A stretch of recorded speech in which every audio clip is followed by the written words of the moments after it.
AP CM Jagan ఇప్పుడు సరికొత్త నాటకానికి తెరచేశారు. సామాజిక పింఛన్ల పంపిణీకి సంబంధించి వస్తున్న పలు ఆరోపణలను ప్రతిపక్ష పార్టీ అయిన టీడీపీపై వేసి ఆయన కన్వీనియంట్ గా తప్పించుకుంటున్నారు.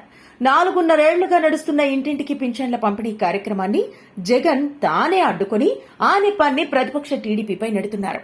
పింఛనుదారుల్ని సచివాలయాల దగ్గరకు రప్పించి నిరీక్షించేలా చేయాలని ఉదయం నుంచి సాయంత్రం వరకు ఇబ్బందులు పెట్టి చంద్రబాబు కారణంగానే ఇలాంటి పరిస్థితి వచ్చిందని వైసీపీ ప్రచారం చేసేలా అధికార యంత్రాంగం ప్రయత్నిస్తోంది. రాష్ట్రంలో 15,000కు పైగా సచివాలయాల్లోని 1,35,000 మంది గ్రామ వార్డు సచివాలయ ఉద్యోగులున్నారు. వీరి ద్వారా సునాయాసంగా ఇళ్ల వద్దనే పింఛన్లు పంపిణీ చేసే అవకాశం ఉన్నా వైసీపీ ప్రభుత్వం కావాలనే పక్కన పెట్టి కుటిల రాజకీయం చేస్తోంది.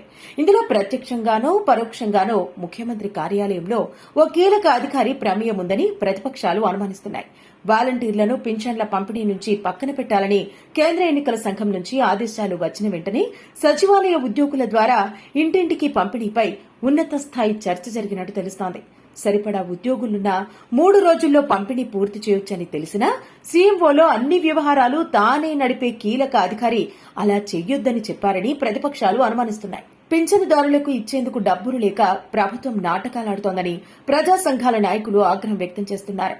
వాలంటీర్లు కాకపోతే సచివాలయ సిబ్బందితో పింఛన్లు పంపిణీ చేయించాలని డిమాండ్ చేశారు.